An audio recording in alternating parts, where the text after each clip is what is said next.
ప్రభువా, వెళ్ళి సర్వలోకానికి వెళ్ళి సర్వ సృష్టికి సువార్త చేయమంటున్నాం.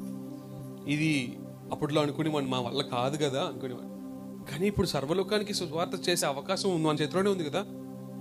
యేసు ప్రభు వారికి చెప్తున్నాడు శిష్యులకి, మీరు సర్వలోకానికి వెళ్ళి సర్వ సృష్టికి సువార్త చేసి వాళ్ళందరినీ కూడా నా శిష్యులుగా, ఇప్పుడు శిష్యులుగా తయారు చేయండి అనే మాటకి ఎంత గొప్ప అర్థం అంటే, మీరు ప్రకటిస్తున్న సువార్త అనేక మందికి వెళ్ళడం ద్వారా వాళ్ళందరూ కూడా అనేక మందికి ప్రకటించాలి.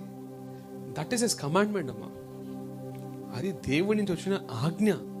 దేవుడి నుంచి ఆ ఆజ్ఞ ఎంత మంది ఎన్ని రకాలుగా ఎన్ని వ్యతిరేకాలుగా మనం చూస్తాం. మంది కాదు ఈ పని. You have to do it.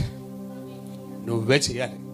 చాలా చాలా పరిశుద్ధులుగా కలిపేసుకొని ఎంత బాగా తగ్గింపుతో ప్రార్థనలా ఉంటుంది.